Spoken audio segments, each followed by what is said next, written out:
अस्सलाम वालेकुम जी। बहुत खुश आमदीद है आपका फ्रीडम ऑफ स्पीच के अंदर। और आज हमारी पहली पॉडकास्ट है जिसमें मेरे साथ मौजूद हैं नुमान लतीफ़ और मैं सैयद दानिश रहमान। और हम लोग यहाँ अपने घर पे बैठे हैं। हम लोग अक्सर जैसे बाहर बैठ के बातचीत किया करते थे डिफरेंट टॉपिक्स के ऊपर।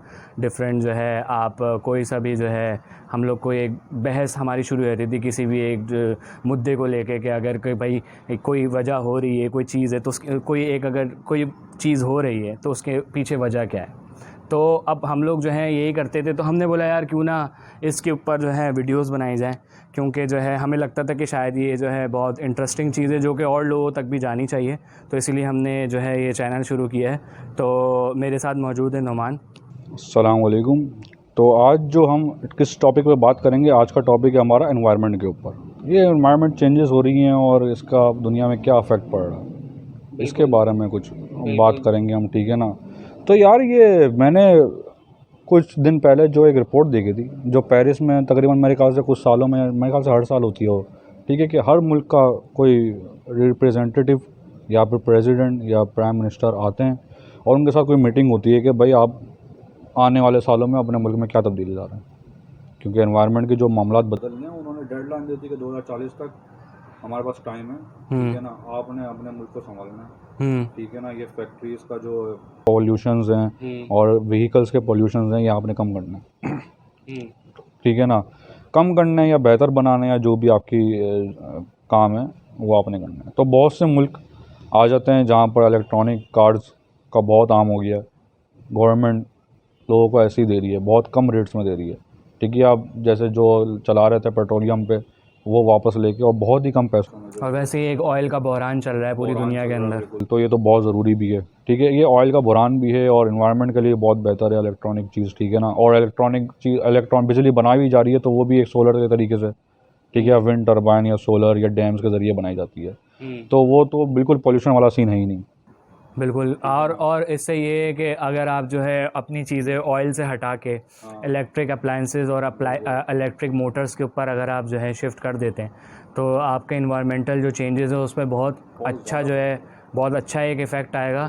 क्योंकि अगर आप जो है एक ज़मीन के अंदर से निकाल के आप ऑयल यूज़ करते हैं तो उसके बहुत जो है बुरे असरात होते हैं अर्थ के ऊपर और ज़मीन के ऊपर और एटमॉस्फेयर पे भी बहुत बड़ा। बिल्कुल। और जो अब आजकल जैसे देख रहे हैं कि भाई पाकिस्तान में भी हम लोगों ने जैसे देखा अभी रिसेंटली जो है सुनने में आया था कि कोई ग्लेशियर्स पिघलना शुरू हो गया जिसकी वजह से सैलाब आ गया है। तो सैलाब और ये सब चीज़ें, वैसे ही हमारा मुल्क का थोड़ा सा इंफ्रास्ट्रक्चर का शुरू से प्रॉब्लम रहा है। तो हमारा मुल्क तो वैसे भी जो है थोड़ा सा इस चीज़ में बहुत बैकवर्ड है कि अगर कोई जो है हंगामी सिचुएशन हो जाती है हाँ तो कोई इमरजेंसी कोई आपके पास है नहीं, मतलब कि इमरजेंसी सर्विसेज नहीं है, तो ठीक है। तो बहुत अच्छा है। लेकिन नुमान सबसे बड़ा सवाल मेरे दिमाग में जो अभी एक उठा है वो सवाल ये है कि यार अगर हम लोग चीज़ें सब कुछ इलेक्ट्रिक के ऊपर मूव कर देंगे तो इलेक्ट्रिक पे मूव करने पे वो मुल्क तो बहुत बाखूबी जो है इस चीज़ में कम्पीट कर जाएंगे कि जिनके पास इलेक्ट्रिसिटी की कोई कमी नहीं है और जो इलेक्ट्रिसिटी के अंदर के जो है उनको जो है कोई परेशानी नहीं होती, अपनी प्रोडक्शन है, कभी कोई मसले मसाइल नहीं होते। अब जाहिर सी बात है अगर हर चीज़ जो है आपकी इलेक्ट्रिसिटी के ऊपर आएगी तो ऑब्वियस सी बात है कि पेट्रोल पंप्स की जगह जो है फिर वो इलेक्ट्रिक पंप्स होंगे कि जहाँ पर आपकी गाड़ी चार्ज हुआ करेगी। तो अब वहाँ पर जाहिर सी बात है फिर बिजली चाहिए। अब वो मुल्क क्या करेंगे ऐसे में कि जब हर गाड़ी ही अब आने वाले वक्तों में अगर कि इलेक्ट्रिक कार और इलेक्ट्रिक मोटर्स बन रही हैं तो वो मुल्क फिर क्या करेंगे कि यार जहाँ पर जो है कोई सहूलत नहीं है ऐसी और जहाँ पर लोगों को देने के लिए बिजली नहीं है वहाँ गाड़ियों में बिजली कहाँ से जाएगी। तो ये एक सवाल मेरे जहन में एक बड़ा अहम है जो आता है। तो तुम्हें क्या लगता है इसका क्या हल है? यार इसमें सबसे बड़ी मसाला हमारा मुल्क ही हो जाता है, ठीक है। तो इसी मुल्क पे हम बात कर लेते हैं। देखें आप, यहाँ पर समंदर भी है, ठीक है, यहाँ पर जो है विंड टर्बाइन भी लगाए जा सकते हैं। बहुत से ऐसे शहर हैं जहाँ पर बहुत तेज़ हवा चलती है और वहाँ पर जो है वो आराम से लगाया जा सकता है ये, ठीक है। उसके अलावा यहाँ पर पहाड़े भी हैं तो पानी वहाँ से भी गिरता है और डैम बनाए जहाँ से बिजली बनाई जाए। डैम बहुत ज़रूरी है हमारे लिए, ठीक है, क्योंकि जब ग्लेशियर पिघलता है तो मीठा पानी निकलता है उसमें, ठीक है। मीठा पानी निकलता है, आप उसको जमा करें डैम्स के ज़रिए, और फिर वो मुल्क में ये पानी का मसला ना हो, क्योंकि ग्लेशियर पिघल भी रहे हैं इस वक्त, आपको पता है। तो पानी की तो कमी होनी नहीं चाहिए हमारे मुल्क में, ठीक है ना। लेकिन पानी की कमी, आपको पैसे में मिल रहा है वो भी इंतहाई महंगा और गंदा भी मिल रहा है, वो भी आपको बाद में खरीदने के बाद भी आपको फ़िल्टर करना पड़ता है, बिल्कुल ऐसा ही, ठीक है ना। उबालना पड़ता है और फ़िल्टर करना पड़ता है। तो ये तो आपको मतलब ख़रीदने के बाद भी हमें करने को पड़ रहा है। और बहुत से मुल्क हैं जहाँ पे फ्री ऑफ कॉस्ट वाटर मिलता है, ठीक है ना। अब सीन ये है यार कि अगर हम ये डैम्स वगैरह बनाए जाए, हमारे पास सहूलियात पूरी हैं, ठीक है ना, लेकिन उसको किस तरह इस्तेमाल करना है, किस तरह बिल्ड करना है, उनको इस्तेमाल करने के लिए ये जो है पता नहीं कौन सी नाहेली है जो नहीं कर रहे हैं यार। फिर देखो, फिर अब जैसे अब एक और मेरे जहन में एक सवाल आ रहा है कि यार चलो मैं डैम बना भी देता हूँ, या बिजली के कोई बनाने के प्रोडक्शन के कोई जो है तरीका और कोई सॉर्ट आउट कर लेता हूँ कि यार मेरी बिजली हाँ मैं बना दूँगा, ठीक है। अब तरीका मेरे पास निकल गया, बिजली मेरे पास बनना शुरू हो गई। अब सवाल सबसे बड़ा हमारे पास ये पैदा होता है कि हमारे पास इनफ बिजली होने के बावजूद भी जो बिजली के सप्लायर हैं, जो प्रोवाइडर हैं, वो गिनती के 1-2 ही आपने सुने होंगे, जो कि पंजाब की साइड पे जो है आपको वापडा सुनने में आता है, और जो है सिंध में आपको टोटली के इलेक्ट्रिक सुनने में आता है। तो मतलब अब एक हमारे पास जो ये 2 कंपनीज़ या फिर जो चल रही हैं प्रोवाइडर्स हैं, इसके अलावा और कोई हमारे पास प्रोवाइडर है ही नहीं, ठीक है। अब इससे मसला क्या आता है कि अगर लेट सपोज़ कि अगर कोई एक प्रोवाइडर जैसे के इलेक्ट्रिक है पूरे सिंध में जो सप्लाई कर रहा है, अब कल को अगर वो किसी जो है मुआशी बहरान का शिकार हो जाता है, या फिर कोई और मसले मसाइल हो जाते हैं जिसकी वजह से जो है उनकी बिजली की जो है प्रोडक्शन में कुछ कमी आ जाती है, बेशक डैम बने हुए हैं, बेशक हमारे पास सहूलियात हैं, सब कुछ लग जाता है, लेकिन उसके बावजूद भी अगर जो है आप वो बिजली इनफ नहीं बना पा रहा कि वो लोगों को भी सप्लाई करे, और इन सब गाड़ियों में और सब हैवी मशीनरी के अंदर जो है जो सब जगह पे यूज़ होने वाली आने वाले वक्तों में, तो अगर वो वहाँ पर भी वो नहीं सप्लाई कर पा रहा, और अगर इवन वो सप्लाई करता भी है तो फिर वो दुगने दामों पे सप्लाई करता है।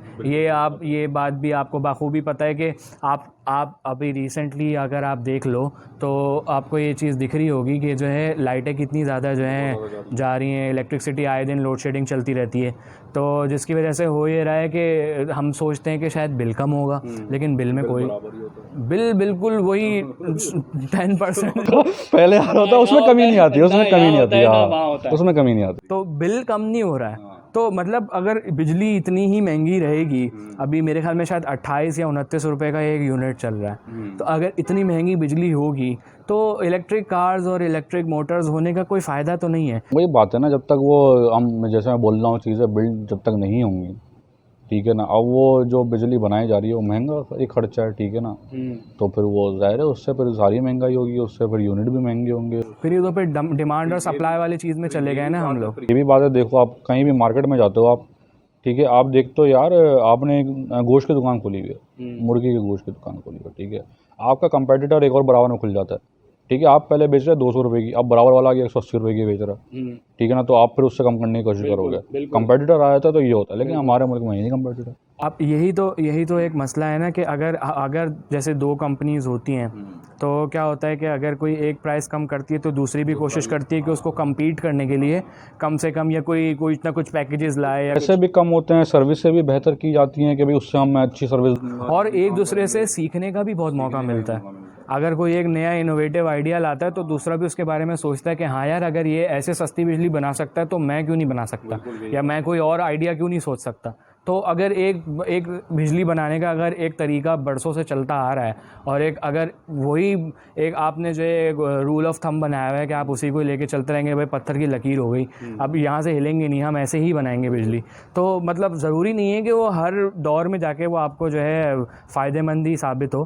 कभी हो सकता है कि ऐसे वक्त आए कि आपको वो बिजली जिस आप तरीके से बना रहे हो वो महंगी बन रही हो, और आगे जाके जो है बहुत आसान तरीके और सस्ते तरीके आ गए हों, ठीक है। अब जैसे हमारे यहाँ क्या है कि एक जो तरीका चलता आ रहा है बिजली का वही चलता आ रहा है, ठीक है। अब सोलर पैनल्स के ऊपर जो है अब इतना ज़्यादा इन्वेस्ट नहीं किया जाता, क्योंकि शायद पता नहीं क्या थिंकिंग है, मुझे नहीं पता क्या इनके दिमागों में कि क्या हो जाएगा, या तो चाहते नहीं है करना, अब माफिया है क्या है, ये समझ से बाहर है। मैं सोलर पैनल जो एक ऐसी चीज़ है कि कुछ अर्से तक तो बिल्कुल नहीं दिख रहा था, ठीक है, अब ये दिखना शुरू हुआ है कुछ साल 2 साल से, ठीक है, बहुत ज़्यादा एडवर्टाइजमेंट भी दिख रही है और दूसरी चीज़ें भी दिख रही हैं, लेकिन ये एक ऐसी चीज़ है जो हर बंदा अफोर्ड नहीं कर सकता।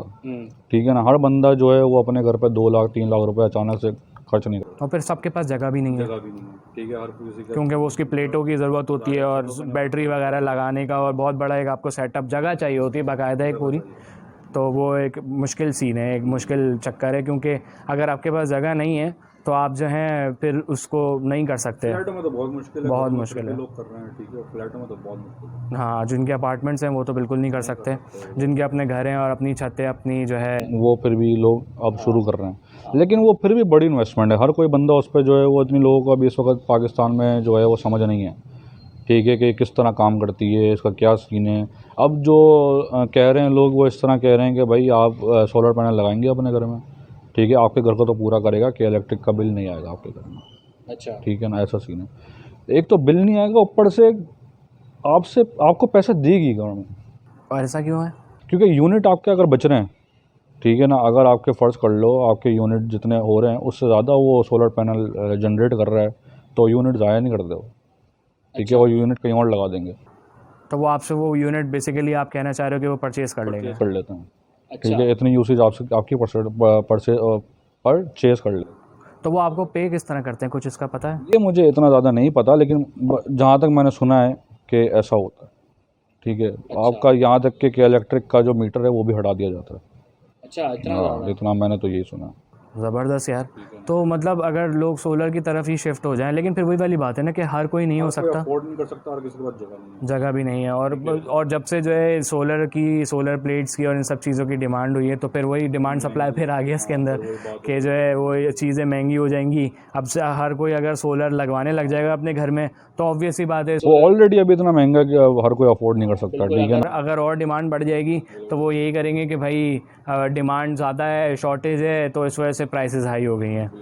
तो ये भी एक बहुत बड़ा मसला है, लेकिन ये ऐसा मसला है, मुझे लगता है कि यार इसके बारे में आवाम को नहीं सोचना चाहिए। गवर्नमेंट को ज़ाहिर है, अभी भी मैंने सुना है कि नया जो बजट आया है उसमें जो है ये सोलर पैनल से मेरे ख्याल से टैक्स हटा दिया।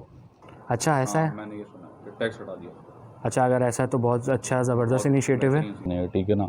अच्छा, ये तो चलो एक थोड़ी सी एनवायरनमेंट की बात हो गई, ज़रा ये फूड की तरफ आते हैं। आपने बड़ी एक अच्छी कहानी सुनाई थी मुझे कौवे वाली, अगर आप ऑडियंस को सुनाना चाहें। हाँ, वो यार हमने अच्छी बात वो यार एक ऐसा एक इंसिडेंट हुआ था। बेसिकली हमने जो है एक वीडियो पहले भी शूट की थी, तो जो है वो थोड़ी सी मसले मसाइल की वजह से थोड़ा सा हो गया था। खैर, तो वो चक्कर कुछ ऐसा था कि जो है मैं एक एरिया में जो है मेरा अक्सर आना जाना हुआ था, तो वो थोड़ा सा कच्चा इलाका था, वहाँ पे गांव टाइप का एक जगह थी।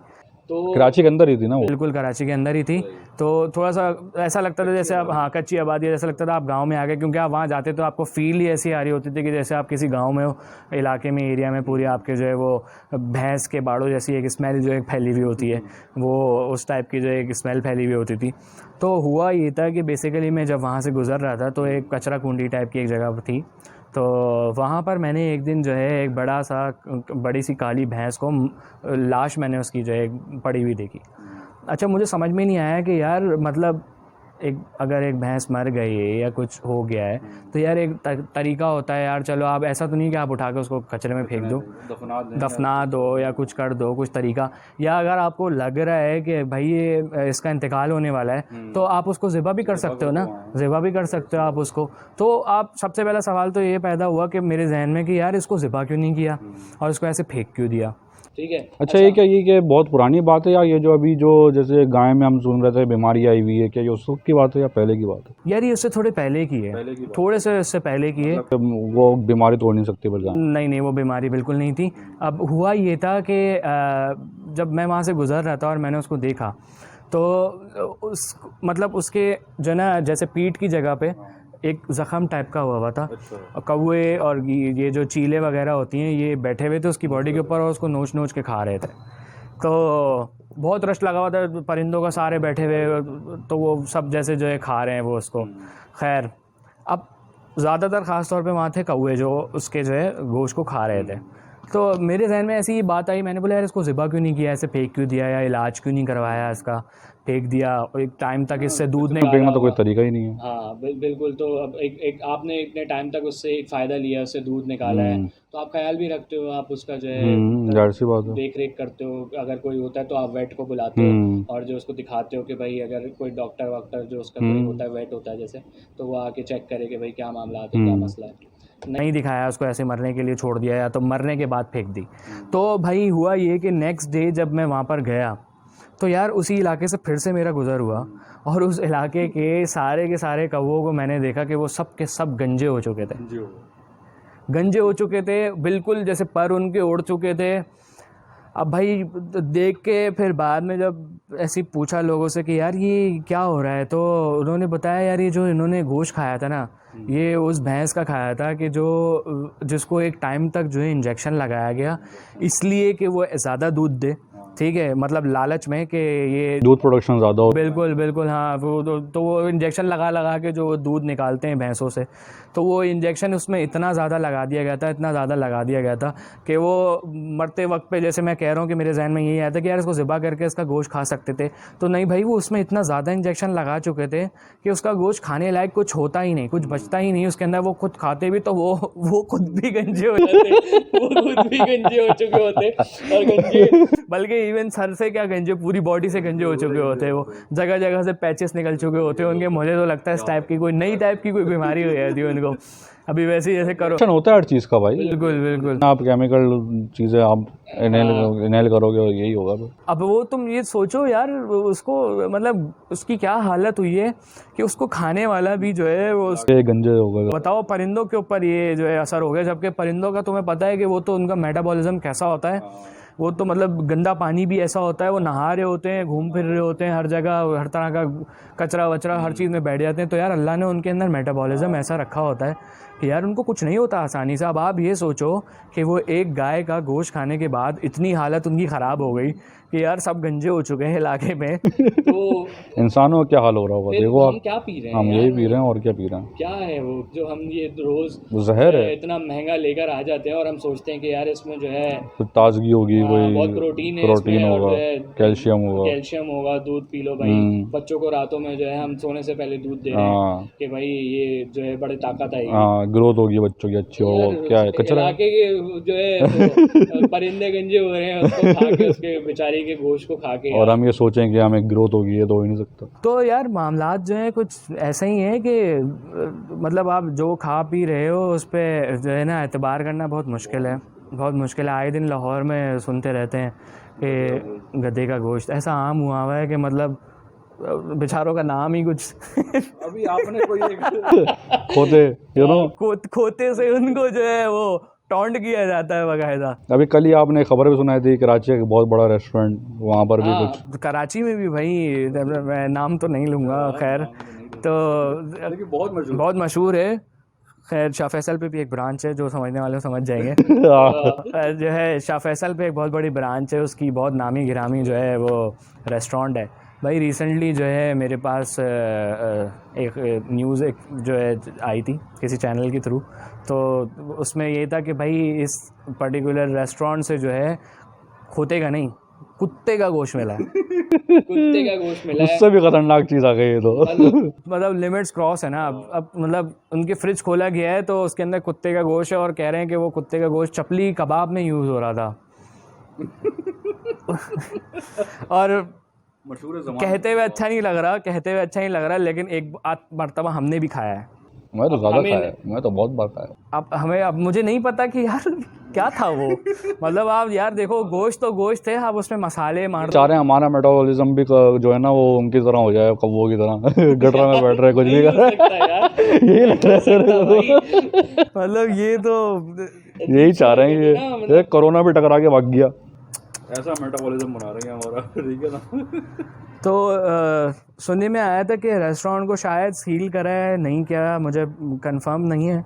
लेकिन क्या होता है सील करेंगे, कितने अर्से करेंगे, कितने अर्से खुल जाएगा तो। इसका गेम है सारा गेम मनी भाई का गेम है, मनी भाई का गेम है सारा। तो ये है, बाकी ये है कि आप जो है डॉलर प्राइसेस आप देखते जा रहे हैं, डॉलर प्राइसेस का क्या चल रहा है? महंगाई तो है वो उरूज पे पहुंच गई है और बांग्लादेश इंडिया से आगे निकल ऐसे आगे निकल गया। अच्छा, ये बड़ी जो है ना वो क्या नाम है, बहुत डिटेल डिस्कशन है कि भाई बजट जो अपना बांग्लादेश बना रही है सबसे ज़्यादा किस पे लगा रही है, आपको पता है? नहीं, मैंने इतना ज़्यादा फॉलो नहीं किया। एजुकेशन पे लगा रही है सबसे ज़्यादा, ज़बरदस्त। एजुकेशन पे। तो मतलब एजुकेशन पे वो लोग इतना ज़्यादा जोर दे रहे हैं, तो देख लो रिजल्ट्स आपको सामने हैं। सामने कहाँ से कहाँ हमारे निकल यहाँ गया क्या वो। हुआ है बजट में? केपीके का मैंने बजट सुना है कि काफ़ी अच्छा करा है इन्होंने इस बार, ठीक है ना। हाँ, केपीके का मैंने भी सुना है कि केपीके के बजट के अंदर जो है, जो सरकारी जो आपके पास मुलाजिम हैं उनकी पेंशनों के अंदर और उनकी तनख्वाहों के अंदर जो है वो रेज़ भी किया है। और तो और कोई एक पर्टिकुलर जो है उन्होंने एक बिल जो है साइन किया है। उसमें ये है कि अगर कोई कल को कोई भी हुकूमत आती है तो जो केपीके का जो बजट बना है मतलब उसको हिलाना बहुत एक मुश्किल काम होगा। मतलब उन्होंने उसको इतना ज़्यादा पक्का करने की कोशिश की है कि अगर कोई कल को केपीके का जो है बजट हिलाने की थोड़ी कोशिश करता है तो उसको काफ़ी ज़्यादा जो है प्रोसेसेस से गुज़रना पड़ेगा और फिर जो है क्लियरेंस मिलेगी उसको। तो यार केपीके अच्छी बात है यार, काफ़ी सोच रही है और जो है केपीके की हुकूमत बहुत ज़बरदस्त अपनी तरफ लेके चल रही है। लेकिन अगर आप ओवरऑल पूरे पाकिस्तान का बजट की तरफ जाओ तो आपको बहुत सारी जो हैं ऐसी चीज़ें देखने को मिलती हैं कि दिल दुखता है कि मतलब भूलते हुए भी अच्छा नहीं लगता कि यार आप ये देखो कि जहाँ बांग्लादेश पैसा लगा रहा है वहाँ हम पैसा घटा रहे हैं, कम से कम करते जा रहे हैं। कि मतलब हम कम से कम उस सेक्टर को जो है बिल्कुल कोई वैल्यू ही नहीं दे रहे। वैसे ही हमारे ज़माने में जो एक पढ़ाई का रुझान था कराची में, कराची की बात करेंगे हम, तो वो भी जो है कोई अच्छा नहीं था, ठीक है। आपको पता है गवर्नमेंट कॉलेजों के क्या हालत है। बिल्कुल, एक रटी रटाई एक जो कोर्स बुक चल रही है वो आज तक वही कौन जाता था कॉलेज? कोई भी नहीं जाता। कराची में कितने कॉलेज हैं और कितने कितने % कॉलेज में पढ़ाई होती थी? होती ही नहीं है। सब कोचिंग पढ़ते थे, मैंने खुद ने कोचिंग पढ़ा, सब ने कोचिंग पढ़ा है। और सिर्फ नाम के लिए कॉलेज है। किसी को भी उठा के उसकी स्टोरी सुन ले वो यही बताएगा। वहाँ पर आप जाओगे कॉलेज भी तो कॉलेज में पढ़ाई कम होगी और दूसरे काम ज़्यादा होंगे। हाँ, सियासी काम ज़्यादा हो रहे होते हैं और ठीक है, पीट दिया किसी को ऐसे मामला। ऐसा ही एक जो है वाक़या मेरे साथ हुआ था। एक मेरा भी जो है एक कॉलेज यहाँ पर ही करीब में था, तो वो गवर्नमेंट कॉलेज है बिल्कुल, जो अपने गवर्नमेंट कॉलेज में एडमिशन लिया होता है ज़्यादातर। बिल्कुल, तो भाई हुआ ऐसा था कि जो है मुझे कोई एग्ज़ामिनेशन फॉर्म लेने शायद जाना था जिसके लिए बहुत लंबी एक लाइन लगी हुई थी। तो उस लाइन में मैं जाके खड़ा हो गया। खैर उन दिनों में जो है पॉलिटिकल पार्टीज़ का बहुत ही ज़्यादा ज़ोर था। अभी तक है अभी भी, लेकिन पहले बहुत ज़्यादा था। हालात जो है कराची के बहुत ज़्यादा ख़राब थे, तो बहुत ज़्यादा बदमाशी और ये सब चीज़ें बहुत ज़्यादा थी कॉलेजों के अंदर। मतलब बाकायदा बंदा जाते हुए सोचता था 10 बार कि यार मैं जाऊँ या ना जाऊँ। और एक ये भी वजह थी, जो लोग लड़के कॉलेज नहीं जाते थे वो इसी वजह से कि यार एक दहशत फैली हुई थी, तो जो है हर कोई कतराता था कि यार हम जाएं या ना जाएं, मसलों से बचते थे। कॉलेज तो कम जाते थे, कहीं और बसों में कहीं और जाते थे, कहीं और निकल जाते थे। बिल्कुल, तो हाँ, तो वाक़या कुछ ऐसा हुआ था कि मैं ऐसे एग्ज़ामिनेशन फॉर्म जो है जब लेने गया तो लाइन लगी हुई थी, मैं लाइन में खड़ा हो गया। तो अब यार लाइन जो है बिल्कुल स्ट्रेट लगी हुई थी, लेकिन उस टाइम इतनी तेज़ धूप हो रही थी और हम लोग उस धूप के अंदर खड़े हुए थे लाइन के अंदर, और कोई फैसिलिटी नहीं थी कि आपको कुछ छाँव हो या फिर कोई पानी का कूलर लगा हुआ हो या कुछ ऐसा हो कि यार आप जो है जाकर जो है थोड़ी सी अपनी हालत बेहतर कर लो। मतलब आप धूप में खड़े हुए हो, कोई डिहाइड्रेशन से गिर जाए कोई पूछने वाला नहीं है। तो ऐसे ही इसी तरह जो है हम लोग खड़े हुए थे लाइन के अंदर, सारे लड़के जो कि एग्ज़ामिनेशन फॉर्म ले रहे थे, और कुछ सियासी पार्टियों के जो हैं जो वर्कर्स होते हैं जो बदमाशी वहाँ पे करते थे, तो वहाँ पर वो घूम रहे थे। तो ऐसे ही जो है एक बंदा, एक तंग हुआ बंदा जो है जो लाइन में लगा हुआ था बेचारा काफ़ी देर से, और उसकी बारी थोड़ी देर बाद आने वाली थी और वो धूप में बहुत देर से खड़ा हुआ था, इसकी वजह से उसकी हालत बहुत ख़राब हो रही थी। तो वो बेचारे ने क्या किया, वो थोड़ा सा जो है ऐसे अपने आप को थोड़ा कंफर्टेबल करने के लिए, जैसे बंदा करता है कि पैरों में दर्द हो गया तो वो ऐसे यूँ करके खड़ा हो जाता है। तो वो ऐसे जब करके खड़ा हुआ तो वो स्ट्रेट लाइन से थोड़ा सा बाहर हो गया, लेकिन वो अभी भी लाइन में ही था, ठीक है। लेकिन हम सबको पता था कि यार वो लाइन में है और वो जाहिर सी बात है गर्मी इतनी है तो वो रिलैक्स कर रहा है। तो इतना हुआ था कि 5 मिनट बाद जो है कोई जो है एक सियासी वर्कर आया और जो है उसने आके जो है बेचारे को बहुत कस के एक चमाट मार दिया और ऐसा कुछ चपेट लगाया ये क्या बात हो गई? बस मतलब यही कोई वजह ही नहीं है। मतलब हम लोग सब एक और इतनी ज़ोर का उसको चमाट मारा था नुमान, मैं तुम्हें क्या बताऊं। मतलब वो हम चमाट सुन के हक्का बक्का रह गए थे कि हम एकदम से जो है सब कांप गए थे कि यार ये क्या हुआ अचानक से। और वो लड़का बेचारा, उसकी आंखों में आंसू, वो यूं करके शक्ल देख रहा है, वो सिर्फ ये पूछ रहा है कि मैंने किया क्या है, और वो उसको जवाब में कह रहा है कि तू लाइन से बाहर कैसे निकला। ये क्या बात हो गई यार? मतलब लाइन से बाहर कहाँ निकला हुआ है? सब आवाम को पता है क्या? मतलब यही मैं कह रहा हूँ कि मतलब दिस मेक्स नो सेंस कि आप जो है एक लाइन में खड़े हुए हो और ज़रा सा आप अगर कंफर्टेबल होने के लिए थोड़ा सा आप साइड में हो गए तो यार you are still in the line. आप जो है जाहिर है ऐसा नहीं कर सकते। चपेट करा दी उसको चमाट मार दिया और बोलते हैं लाइन में सीधा खड़ा हो, और ये जो है गालियाँ वालियाँ बकना शुरू कर दी उसको, और जो है मैं ये कर दूंगा, मैं वो कर दूंगा, जानता है तू मेरे को, वही बदमाशी। वो देखने के बाद वो जो जितने भी लड़के थे वो सब आपस में उसके बाद फिर क्या बात कर रहे थे कि यार आइंदा नहीं आएंगे कॉलेज। जाहिर सी बात है, किसका दिल करेगा? आइंदा नहीं आएंगे, कोई जुगाड़ ढूंढ लेंगे, कोई चौकीदार को पैसे दे देंगे, उसको बोल लेंगे मेरा एग्जामिनेशन फॉर्म लेके रख ले, या अंदर ही जो अंदर बैठा हुआ है उसको पैसे खिला देंगे। मतलब सोच देखो आप। जाहिर है ना, जब एक सुकून ही नहीं है आपको क्या ज़्यादा ज़रूरी है? आपको अपनी इज्जत ज़रूरी है और सुकून ज़रूरी है। बिल्कुल। जब आपको जो पढ़ाई की जगह पे वो नहीं मिल रहा, अब यही तो ना, अब ये जो आपका फ्यूचर है आगे का। हाँ ठीक है, एक शख्स बाहर मुल्क वाले जो भी हैं वो इन्वेस्ट करते हैं बच्चों पे कि यार ये बड़ा हो के कुछ भी बन सकता है, हमारे मुल्क को रिप्रेजेंट कर सकता है। बिल्कुल ठीक है ना, ऐसा ही हाँ। आप उसके पहले से ही बचपन से ही लसन लगा रहे हो, आपका मुल्क का क्या करेगा? सब बाहर जाएंगे, जा रहे हैं। ऐसा ही है ना। आप देखो आपके मुल्क से जो है कितने लोग जो है माइग्रेट करके और दूसरे मुल्कों के अंदर जा रहे हैं। सुकून और इज्जत दोनों चीज़ें। इज़्ज़त, और फिर जो आपने इतना तालीम हासिल करी वो उसको वैल्यू करते हैं। ठीक है, अगर आपके अंदर कोई एक स्किल है तो यहाँ पर स्किल वाले बंदे को बोला जाता है कि भाई फाइवर ज्वाइन कर लो। यार फाइवर ज्वाइन कर ले और डॉलर ले ले। फाइवर ज्वाइन करके आप गोरों के लिए और बाहर काम कर लो, लेकिन मुल्क में जो है आपके कोई मतलब फैसिलिटीज़ या कोई ऐसी जगह ही नहीं है कि जहाँ पर आप अपनी स्किल्स यूज़ करके कोई मुल्क की बेटरमेंट के लिए, मुल्क के बेहतरी के लिए कोई काम। नहीं तो आप नहीं कर सकते ना, आपको वो मतलब एक फैसिलिटी भी नहीं दे सकती। अगर तुम्हारा समझ लो कि रोल ऐसा है कि तुम्हारा मतलब कि एक तरीके का करियर इस तरह का है कि आप जो हो वो मुल्क के लिए कुछ करना चाहते हो, लेकिन हज़ार पंगे। अभी आप ये देखो अरसलान ऐश टेकन जीत कर जो आए हैं, जी ठीक है, बिल्कुल हाँ, ये मैं इसका सुना। ठीक है, उसका आपने सुना है जब वो शुरू में कर रहा था हुकूमत ने कोई साथ नहीं दिया जब तक कोई उसको जानता नहीं था। हाँ ठीक है, ई स्पोर्ट्स बेसिकली अरसलान जो एक लड़का था वो एक ई स्पोर्ट्स में जो है टेकन का गेम जीत कर आया था। आई थिंक बहुत सारे लोगों को पता। बहुत सारे टूर्नामेंट जीत गया अब तो वो, जापान में, अमेरिका में, पता नहीं कितने मुल्कों में वो जीत कर आ गया है। तो मतलब इट्स अ बिग अचीवमेंट। अगर आप दूसरे मुल्क के अंदर होते इस टाइम पे तो वो मुल्क आपको बहुत एक रिस्पेक्ट दे रहा होता। क्या ही हो जाता कि अगर इस मुल्क का कोई बंदा जो है उसको स्पॉन्सर कर लेता, बिल्कुल ठीक है, कितना रेवेन्यू आ जाता। लेकिन अब अभी कौन स्पॉन्सर कर रहा है? बाहरी कंपनी स्पॉन्सर कर रही है, वही कमा रही है उससे, वही कमा रही है। कमा कौन रही है, ठीक है पैसा ना, किसके पास जा रहा है? यही सीन। अभी वो कितने डॉलर्स आपके घर पे आ रहे होते, ठीक है, आपके मुल्क में आ रहे होते, पाकिस्तान में आ रहे होते हैं। पाकिस्तान वही बोल रहा हूँ, मुल्क में आ रहे होते हैं। पाकिस्तान हमारा घर ही है, तो ये सीन ऐसा है कि हमारे मुल्क में ही आ रहे होते हैं ना वो सब जनरेट किए हुए पैसे। आपके मुल्क रोशन भी होता। अभी उसका स्ट्रगल कोई पूछे तो बोल देगा भाई हमारे मुल्क में तो कोई हुकूमत ने कोई साथ नहीं दिया शुरू में, तो मैंने खुद अकेले कराए, मैंने दोस्तों से मदद ली है, मैंने घर वालों से मदद ली है। हर बंदा फिर बदजन हो जाता है ना यार फिर। कब तक अब वो बड़ी बात है कि वो इस तरह कुछ होने के बाद भी वो अभी भी मुल्क को हमारे रिप्रेजेंट कर रहा है, पाकिस्तानी बंदा है, ठीक है। अब वो उस तरह तो नहीं है मैं ब्रिटिश पाकिस्तानी एक्टर, उस तरह तो नहीं है वो, समझ रहे हो आप? ठीक है ना, ब्रिटिश पाकिस्तानी एक्टर नहीं, ब्रिटिश एशियन एक्टर पाकिस्तानी नहीं, एशियन सही है ना। वो देखो फिर भी उसमें इतनी अकल है कि वो इस तरह नहीं कर रहा, ठीक है। बहुत बड़ी बात है उसकी, बहुत बड़ी बात है। मैं तो कहता हूँ पाँव चूमने चाहिए इस हुकूमत को उसके, जिस तरह वो कर रहा है, ठीक है ना। 0% जो है उसकी मदद करी है इस मुल्क ने, इस हुकूमत ने, ये जितनी भी पहले हुकूमत आई चुकी हैं, फिर भी पाकिस्तान को फिर भी रिस्पेंड कर रहा है वो। देख रहे हो आप, यही बात होती है। सही बोल रहे हो।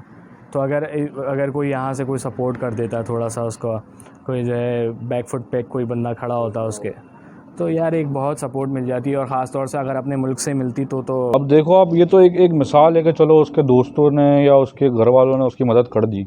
अब कितना ही टैलेंट होगा पाकिस्तान में, बिल्कुल। ठीक है, जो इस तरह रुका हुआ होगा कि जिसके पास इतने पैसे ही नहीं होंगे कि वो बेचारा बाहर जा सके और अपना टैलेंट दिखा सके। बिल्कुल, ठीक है ना, सैकड़ों लोग होंगे इस तरह। बिल्कुल। ओलंपिक्स में बहुत सारे लोग हमारे पास ऐसे हैं जो कि मैंने रिसेंटली अभी एक वीडियो देखी थी जिसमें जो है एक बंदा वो था बेसिकली हैवी वेट, जो है आपके पास एक चैम्पियन था, सही है, और वो जो है आपके पास जो बॉक्सिंग चैम्पियन होते हैं, वो एक बॉक्सिंग चैम्पियन था, और उसने नेशनल लेवल पे काफ़ी ज़्यादा जो है मेडल्स, गोल्ड मेडल्स बहुत जीते थे उसने, बहुत ज़्यादा, ठीक है। तो मतलब अनगिनत उसने अपने रिकॉर्ड्स दिखाए, और उसको वो इसके मुताबिक वो कह रहा था कि मैंने जो है हेल्प मांगी हर इदारे से कि मुझे स्पॉन्सर किया जाए और मेरी हेल्प की जाए, कोई उसके तवज्जो नहीं दी गई। और वो एट दी एंड आपको पता है वो उसका इंटरव्यू कहाँ हो रहा था, वो एक ठिया लगा के खड़ा हुआ था, और वो जो है क्या कहते हैं कड़ी खौसा बेच रहा था। बताओ आप, मतलब टैलेंट कहाँ गया उसका बेचारे का? तबाह हो गया कोई क्या नाम है, और वो बोलता है कि यार ये मेरे मेडल हैं, ये मेरे सर्टिफिकेट्स हैं, ये आप ले लो, ये आप जला दो, आप फेंक दो, मेरे किसी काम के नहीं है, कुछ दे ही नहीं रहे। और जो है इससे ज़्यादा तो मुझे ये मेरा ठिया जो है मेरा कमा के दे रहा है। तो इतना बड़ा एसेट, इतना बड़ा जो है आपका मुल्क को आगे बढ़ाने वाला, हज़ार लाखों करोड़ रिप्रेजेंट करने वाला, ठीक है ना, क्या हाल कर दिया आपने उसका। आपके लेजेंड्स हैं, ठीक है, जो गुजरे हैं। लेजेंड भी यहाँ पर एक तो वही बनता है गुजरने के बाद, बिल्कुल, समझ रहे हो ना आप। जब बंदा मर जाता है फिर सब अच्छा कहते हैं, उससे पहले कोई नहीं पूछता भाई वो मुल्क में क्या था। उससे पहले सब जो है हाँ, मामला ख़राब ही करते हैं, ख़राब ही करते हैं, उसकी कोई मदद नहीं करता। तो बस यही है कि दिल दुखता है यार, बस चीज़ों को देख के दिल दुखता है, और फिर एट दी एंड फिर क्या होता है, फिर हमारा भी दिल करता है कि यार हम भी किसी तरीके से निकल जाएं यहाँ से। हम बिल्कुल सपोर्ट में नहीं है इसकी कि कोई यहाँ से जाए, बिल्कुल मैं भी नहीं चाहता कि हम यहाँ से जाएं, लेकिन यार बंदा कब तक बर्दाश्त करेगा। मतलब एक लिमिट होती है ना, एक लेवल तक बर्दाश्त कर सकता है, फिर एक पीक लेवल आ जाता है कि यार एक बंदा फिर सोचने लगता है कि यार मैं इतना मेहनत कर रहा हूँ यहाँ एक जगह पे और मुझे उसका कोई सिला नहीं मिल रहा, तो वर्थ इट नहीं है ना, ये है चक्कर। तो यही वजह है कि लोग यहाँ से जो है माइग्रेट कर रहे हैं, विच इज़ नॉट गुड, क्योंकि नहीं होना चाहिए ये। आपके मुल्क का असासा है एक पढ़ी लिखी आवाम और एक पढ़ा लिखा तबका जो आपका बाहर जा रहा है, वो एक आपके मुल्क का बहुत बड़ा असासा है जो कि आपके मुल्क को बहुत चेंज कर सकते हैं, जो कि आपके मुल्क में बहुत रेवोल्यूशन ला सकते हैं। लेकिन अनफॉर्चुनेटली हालात ऐसे बना दिए गए हैं, और हालात, महंगाई, इन्फ्लेशन, जॉबलेस लोग बहुत ज़्यादा बढ़ गए हैं, और मतलब किसी भी तरह से आप देखो तो आप तंग ही हो यार। मैं कहता हूँ एक ही चीज़ जो है ना, ये सिर्फ अगर एक चीज़ हैंडल कर लें आधे ज़्यादा मसले हल हो जाएं। और वो क्या है? Check and balance. Check and balance सही है ना, किस तरह से? हर चीज़ में। आप खाने पीने की अशिया में देख लें, आप ऑफिसों को देख लें कि वो अपने एम्प्लॉयज़ के साथ क्या कर रहे हैं, ठीक है ना। 8 घंटे की बोलते हैं और वो 10-12 घंटे बैठा रहे हैं, ठीक है ना। और दूसरी चीज़ें हो गई, बहुत चीज़ें अगर आप देखें तो हर जगह पे जो हो रहा है चेक एंड बैलेंस होना चाहिए, ठीक है। बिजली की कंपनीज क्या काम कर रही हैं, किस तरह कर रही हैं, ठीक है, क्या स्टैंडर्ड पे चल रही है, नहीं चल रही, ठीक है ना। अगर हर जगह पे, हर इदारे पे सिर्फ ये एक मखसूस चीज़ अगर ये देखने आ जाए ना, बहुत चीज़ें बदल जाएंगी, बहुत निज़ाम अच्छे हो जाएंगे। देखो ऐसा नहीं है कि इन सब चीज़ों के लिए कानून नहीं है और लोग नहीं हैं, लोग भी हैं, कानून भी है, लेकिन स्टिल अगर ये चीज़ें फेल्ड हैं तो फिर बंदा क्या करे। देखो सख्ती तो होनी चाहिए, मैं कहता हूँ सख्ती होनी चाहिए इस मामले में। सख्ती करने वाला है मौजूद, कर नहीं रहा है, क्यों नहीं कर रहा है, क्यों नहीं कर रहा है? आपको पता है जेब के अंदर कोई पैसे डाल के चला जाता है और बोलता है ये काम कर देना, ये बात है। वो चंद पैसों के लिए इंसान बिक जाता है। अगर ऐसा रहेगा तो फिर मतलब, तो ये सब बातें तो मतलब ऐसी हैं ना कि यार ये तो ऑलरेडी एग्जिस्ट करती हैं, मतलब ये रूल्स रेगुलेशंस और ये सब चीज़ें तो ऑलरेडी हैं आपके पास मौजूद, लेकिन अमल दरामद नहीं हो रहा ना। अब अमल दरामद कराने के लिए भी सेपरेट टीम बनेगी। अरे बनानी पड़ती है, बनानी पड़ेगी। तो टीम पे टीम बने जा रही है। क्या करें दानिश, क्या करें? टीम पे टीम अगर हम बनाएंगे, देखो एक तो टीम बनती है खाने के लिए पैसा, ठीक है ना। अब बदलना पड़ेगा, अब चीज़ें हमें बदलनी पड़ेंगी, अब सीरियस होना पड़ेगा। अब मामला बहुत ख़राब हो चुके हैं, अब पानी सर से गुजर चुका है। तो तुम्हें क्या लगता है, तुम क्या देखते हो पाकिस्तान को जो है आने वाले वक्तों में तुम्हें क्या लगता है? जैसा चल रहा है, अगर ऐसे ही चलता रहा फिर तो बहुत मुश्किल है, ठीक है ना, बहुत मुश्किल। चीज़ें बदलना बहुत ज़रूरी है। मतलब जो सिचुएशन चल रही है उसको मद्देनज़र रखते हुए मैं भी यही चीज़ देखता हूँ कि आगे फ्यूचर काफ़ी मुश्किल होने वाला है, ख़ास तौर से उनके लिए कि जो एक लगी बंदी घर लेकर आते हैं, जो कि आपके पास लोग जॉब करते हैं और उनको पता है कि महीने के एंड में 1 या 10 तारीख तक मुझे एक सर्टेन अमाउंट मिलनी है। तो अगर लेट्स से कि अगर वो सर्टेन अमाउंट 40, 50 या 60 हज़ार रुपये है और उसकी एक फ़ैमिली है जो उसने एक अपना बजट बनाया हुआ है कि भाई इतनी अमाउंट के अंदर मुझे अपना बजट लेके चलना है, और उस बजट के अंदर वो अब तक चल रहा था और कोशिश कर रहा था कि मैं कुछ पैसे सेव कर लूँ। थोड़ी महंगाई बढ़ी तो सेविंग उसकी ज़ीरो हो गई, वो सिर्फ घर की अशिया और घर के जो हैं मामलात और बच्चों की फ़ीस और बिल वगैरह इन सब चीज़ों को पे करके ही पूरा हो जाता है।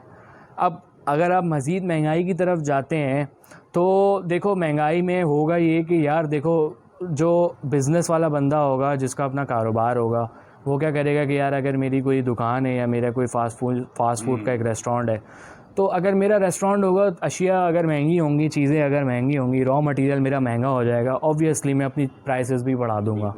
तो मैं अपनी प्राइसेस बढ़ा दूँगा तो मुझे कोई फ़र्क नहीं पड़ेगा। और मुझे सिर्फ़ और सिर्फ फ़र्क कैसे पड़ेगा, मुझे सिर्फ़ और सिर्फ फ़र्क इस तरह पड़ेगा कि अगर मेरा कस्टमर कम हो जाएगा, ठीक है, जो कि मुझे नहीं लगता कि जिसको खाना होता है, जो मतलब जिनके पास पैसा है वो तो खाएंगे, लेकिन तबाह कौन हो रहा है? तबाह वो हो रहा है कि जिसकी लगी बंदी आमदनी है और जो एक सर्टेन अमाउंट अपने घर लेके जाता है और सोचता है कि यार मैं इससे पूरे महीने का जो है अपना गुजारा कर लूँगा। तो अगर आप जो हैं प्राइसेस इतनी हाई जा रही हैं, जैसे यार आप सबके प्राइस हटा दो, सबके, आप सिर्फ पेट्रोल पे आ जाओ। बिल्कुल पेट्रोल ही आजकल कराची में आपको पता है लोग गाड़ी पे, दूर दूर ऑफिस होते हैं, कोई करीब छोटा शहर तो है नहीं, ठीक है ना। इतना शहर है कि शहर के अंदर 4 शहर और बन जाए, बिल्कुल ऐसा ही है, ठीक है ना। तो एक किनारे से दूसरे किनारे पे भी लोग जा रहे हैं, क्योंकि 80% तो आपको पता है शारा फैसल पे ऑफिस है, ठीक है ना। तो एक शहर, एक इलाके से लेकर दूसरे इलाके तक आप जाते हो, कितना रास्ता बन जाता है, ठीक है ना। वो अब वो आप बताओ कि आप अगर फ़र्ज़ कर लो एक नॉर्थ कराची में बंदा रहता है और शारा फैसल में उसका ऑफिस है, ठीक है, आने जाने में उसका कितना खर्चा हो जाएगा, आप मुझे सिर्फ ये बता दो। मैं यही तो कह रहा हूँ कि अगर एक जॉब वाला बंदा है जो एक बजट लेके चल रहा है, अब वो सोचो कि उसने एक अपना बजट बनाया हुआ था कि यार मैं ये पैसे जो हैं अपने पेट्रोल के अंदर खर्च करूँगा और ये मेरा कन्वेंस का ख़र्चा है। तो अब आप ये देखो कि वो डबल से ट्रिपल की तरफ जब जाएगा तो वो जो सेविंग तो छोड़ो, जो घर का खर्चा चल रहा है वो कैसे पूरा करेगा। और सिर्फ़ उसने जॉब पे तो नहीं जाना यार, आपको फिर वीकेंड्स मिलते हैं तो आप वीकेंड्स पे कहीं ना कुछ मामलात निकलते ही हो, सही है। कभी किसी के यहाँ कहीं जाना है, कभी कुछ होना है, क्योंकि ज़िंदगी है यार, कहीं ना कहीं चलती रहती है। किसी के घर जाना पड़ जाता है, कभी कुछ लेने आपको कहीं इवन सुपर मार्केट ही जाना पड़ जाता है, ठीक है। तो आप उसके लिए भी गाड़ी बाइक निकालोगे। और यहाँ पर कोई ट्रांसपोर्ट के अच्छे सीन है, ठीक है ना। बसों की हालत आपको पता है, चिंचियों की आपको पता है, बिल्कुल सब पर्सनल कन्वेंस ही यूज़ कर रहा है, हर बंदा पर्सनल कन्वेंस के ऊपर रिलाई करता है। हर बंदा तो नहीं जा सकता। हाँ, तो अब अगर वो पर्सनल कन्वेंस भी अगर उसको इतनी ज़्यादा महंगी पड़ेगी तो क्या होगा, खाना जंगी की तरफ जाएगा। मुल्क जा रहा है, कैसे कैसी डकैती और यहाँ बात बात पे गोली मार रहे हैं। कोई किसी का कोई आसरा नहीं करेगा, लोग जो है शॉर्टकट ढूंढेंगे पैसों के, क्योंकि हर कोई यही सोचेगा कि कम वक्त में मेरे पास पैसा आ जाए क्योंकि मुझे अशद ज़रूरत है पैसों की। यार अब आप ये देखो, एक हमारे ऑफिस में एक लड़का था, औरंगी टाउन में रहता था वो, ठीक है, हमारा ऑफिस शारा फैसल पे था। अब वो औरंगी टाउन से आ रहे और जा रहे और तनख्वाह उसकी 20,000 रुपये। 20,000 रुपये क्या होते हैं, कुछ भी नहीं होते, मजदूर भी नहीं लेता आजकल तो, क्या होगा, तबाह हो जाएगा वो तो। 20,000 रुपये में वो बंदा क्या कर रहा हो? क्या 30,000 में कुछ नहीं हो सकता? 20,000 क्या 30 में भी 40 में भी कुछ नहीं हो सकता। बंदा लाख भी कमाता है उसके बाद भी मैंने देखा है लोग परेशान हैं यार। और फिर उसके बाद जितना ज़्यादा कमा रहे हो उसके बाद फिर अब नई चीज़ सुनने में आती है कि जो ज़्यादा कमाएगा उस पर टैक्स। ये चीज़ तो मुझे समझ में नहीं आई यार। मतलब इतना ज़्यादा टैक्स जा रहा है। मतलब जो 1,04,000 रुपये कमाएगा, उसका मैंने सुना था कि उसके ऊपर जो है 30% का कहा गया है कि अब तक मंजूर नहीं हुआ, अच्छा, लेकिन कहा गया है कि इम्प्लीमेंट शायद हो जाए। तो बचेगा क्या फिर बेचारे के पास? मतलब वो घर क्या लेके जाएगा? ये क्या बात हो अभी गई? एक बजट सैलरी में से कौन टैक्स काटता है? हाँ, ये तो मैं पहली बार सुन रहा हूँ। ऐसा ही है। भाई आप कोई चीज़ खरीदते हो तो उस पर आप टैक्स दो, जीएसटी काटते हो तो आप। जीएसटी काटते हो, ठीक है। ये कौन सा टैक्स? Salary tax. बस दुआ कर सकते हैं और क्या कर सकते हैं कि जो है मुल्क हमारा जो है बेहतरी की तरफ चला जाए, और जो है कुछ आने वाले वक्तों में जो है आने वाले इलेक्शंस के बाद या जो भी कोई आता है इलेक्शन से कुछ नहीं होगा। इलेक्शन से, वैसे इलेक्शन से कुछ भी नहीं सच होगा। बात है, इलेक्शन से दे आर कुछ भी नहीं। जस्ट पपेट्स, बिल्कुल बिल्कुल ठीक है। ऐसा ही कोई चीज़ें चेंज नहीं हो रही, कोई बंदा चेंज नहीं कर रहा, लोग ठीक है तो ना। वही रहेंगे। बैठे हुए बातें हैं सिर्फ, ठीक है। अब बातें होती हैं, काम वही है। शक्ल बदलती रहती है, काम वही है।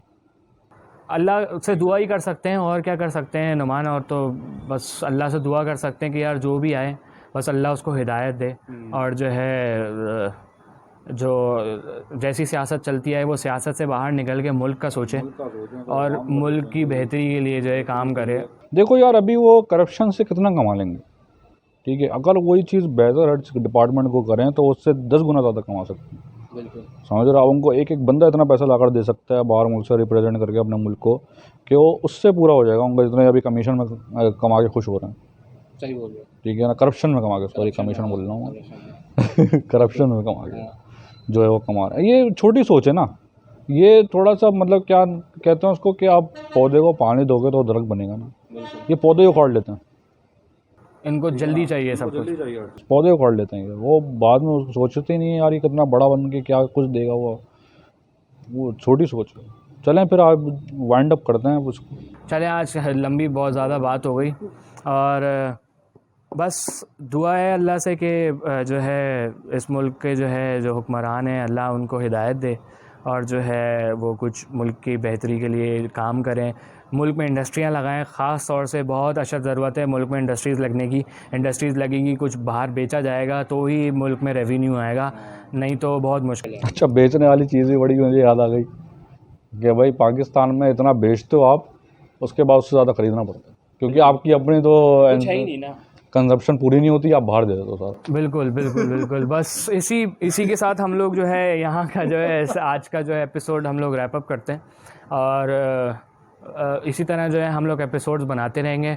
अगर आपको इस तरह की हमारी बातचीत और इस तरह की एक डिबेट, काइंड ऑफ डिबेट अगर आपको पसंद आई हो, तो आप हमारे चैनल फ्रीडम ऑफ स्पीच को बिल्कुल सब्सक्राइब करें, और वीडियो को लाइक करें, और दोस्तों और फैमिलीज़ के साथ शेयर करें, क्योंकि यहाँ पर हम जो डिस्कशंस करते हैं वो हम कुछ ना कुछ आपके और हमारे दोनों की जो है एक फ़ीडबैक होता है, और एक तरह की जो एक नॉलेज आपकी एक थोड़ी सी बढ़ जाती है। जो हमें आता है वो हम आप तक डिलीवर कर रहे हैं, जो आपको आता है वो आप हमें कमेंट सेक्शन में बिल्कुल डिलीवर करें। अगर हमसे कोई गलती हुई हो तो आप बिल्कुल करेक्ट भी कर सकते हैं, क्योंकि हमसे बिल्कुल गलती हो सकती है, हम भी इंसान हैं, तो हम भी सीखेंगे। आप कोई नई चीज़ बताओ, हम सीखेंगे, हम उस पर भी बात कर सकते हैं। बिल्कुल बिल्कुल। तो हाँ, आपको अगर जो है कोई ऐसी चीज़ लगी हो जिससे आप जो है अग्री नहीं करते, या आपका कोई और पॉइंट ऑफ व्यू, तो आप बिल्कुल कमेंट करके हमें वो चीज़ बता सकते हैं। हमें बहुत अच्छा लगेगा पढ़ के, और हम उससे कुछ ना कुछ सीखेंगे। तो आप चैनल को बिल्कुल सब्सक्राइब करें, और इसी के साथ आप लोगों से इजाज़त चाहते हैं। अल्लाह हाफ़िज़।